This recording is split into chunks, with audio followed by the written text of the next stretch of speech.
Okay, you guys, I know I've already been on today, but I just had this drop in my lap, and I want you to meet Jonathan Trone from Austin, Texas. Hello, Hey, hello. everybody. It is so awesome to meet you. Ralph and I were just Austin. on the phone. Well, not on the phone, on Zoom here. And he goes, you know what? Let's just do Facebook Live right now. Okay, let's do it. Let's do it. So what we've got, we met quite a few years ago. We were trying to figure out how far in the past it was.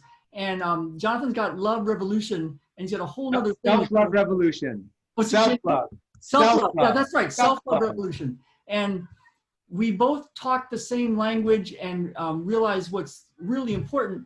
But I'm going to let Jonathan talk about it. We're going to do something, and we're going to do it looks like it's going to be a 5-day challenge. We don't even know exactly how long it's going to be.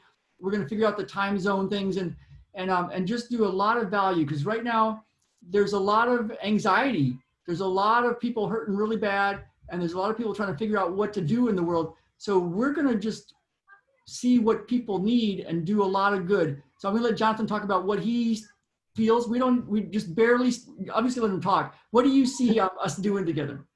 I don't even know. We were just, we just connected and there's some magic here. And look, the whole thing behind self-love is, this pandemic is really difficult for people. And people are afraid. We don't know what is going to happen. And even those that say they know what's going to happen, no one knows what's going to happen. All we really know is that we're never going back to what was. It will never happen again. And self-love is a way of addressing some of those fears. Because what happens when we're in that state of fear, those voices in our head get really loud. And you're not good enough. You're going to screw this up. The world's a mess. Sometimes it's that person is screwing everything up. In this judgment of ourselves and others, honestly, it's just killing us. It is killing us inside, this judgment of ourselves and our judgment of others. I just wrote this thing today that went out to my list. Curiosity and judgment. And when we're born, curiosity is everything. There is no judgment because we know right and wrong. We have not been taught right and wrong. We haven't been taught right and wrong. So everything's just curious. What's this? Touch this. Look at that. Right? It's all just curiosity and soaking it in. And then we're taught judgment. We're taught right and wrong. And we're turned into these judging machines. We judge ourselves. We're not good enough. We judge the color of the wall over there and the pictures behind me and the lighting. And Ralph has good lighting. Jonathan has bad lighting. Everything. And that guy's responsible for all the problems. It's just a mess. So one of the things is we need to change that judgment into curiosity, asking questions, inquiring, being curious, and then turning that curiosity, taking it one step further, into kindness. Now here's the deal. The kinder you are to yourself, the less judging you are of yourself, the kinder and less judging you are to others. And some of the bonuses of this. So when you're not judging others, you don't have all that anxiety. You're not built up. You're not in this ball. When you're kind to yourself, not judging yourself, you're not in this ball that everyone just wants to break out of the ball. It breaks you out. And here's the deal. Most of our lives are spent trying to get the attention of others so that they can give us accolades, awards, tell us they like us. Good job. Hey, good job. Ralph, you brought us on. Hey, good job, Ralph. Look at it from others. And that's the trophy when you're doing sports as a kid. And it's the job title as you climb the ladder. And we're all looking for approval from others. And sometimes we get it, sometimes we don't. Sometimes we get it and lose it. Right? The stock market crash in 2008, people had it and they lost it. And then, people started killing themselves. Literally. So what this does is it gives you your self-worth from the inside. When you have that, one, no one can take it away from you. And two, when you have it, all those people you're trying to impress, because you're showing up in the world differently, They just come to you. They come to you.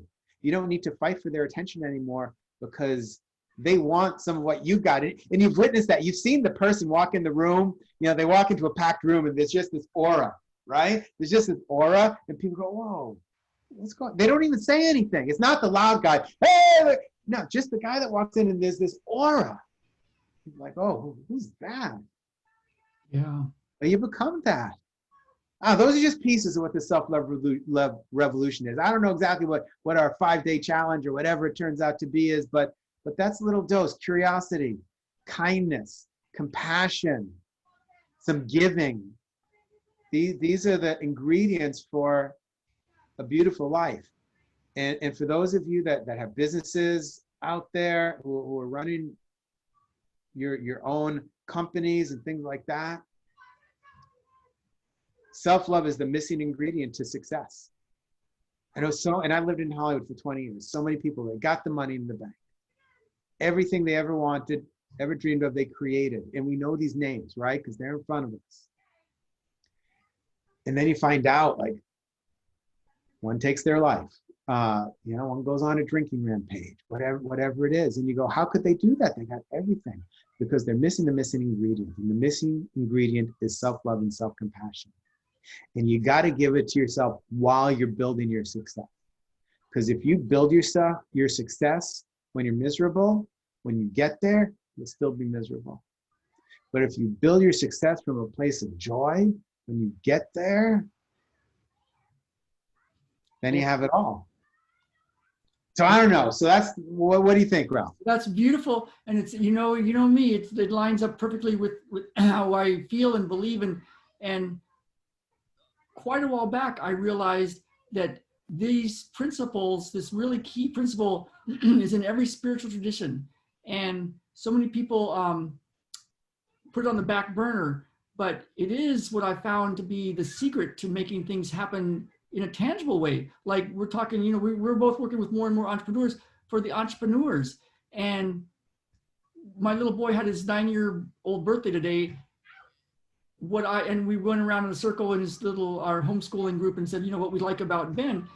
And he's got this dialed in. I mean, that guy gets up and does his thing from morning till night. And he was into kendamas and learning that skill toy. And so he watched all the YouTube videos of the best in the world and he was doing it. And then he was into Perplexus and then he was going for the world record. But then for some reason he was like right there and he didn't decide, nope, now I'm into this. And then he was into sports stacking and he's into running and mountain biking.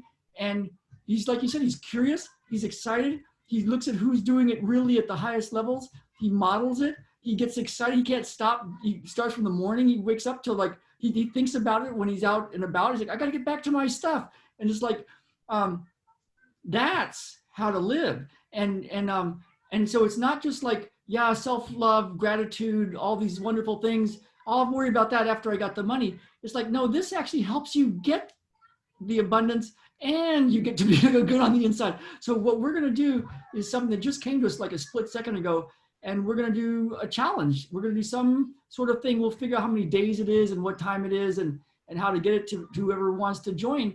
But both Jonathan and I was telling him about the processes that I use and he knows them. He was there with me in the same groups learning these things. And he's like, well, it was actually an old tradition from this. And I was like, yeah, I know. It was like Buddha was using this too. So we're playing in the same world. And we know that, and too, if you're in this world with us, with these kind of ideas, that spirit and energy and the stuff that that made the atomic bomb, it's like infinite energy in just the space. So how do you, I was like, that's what you want, or at least what we like, let's use that so it's not so hard. And I think it is, get back to being a kid, because my kids, man, they're like, whoa. And so that's what we're going to be up to, and we'll keep everybody up to date. And we were just going along like brainstorming and what we're doing. I was like, let's go talk about it.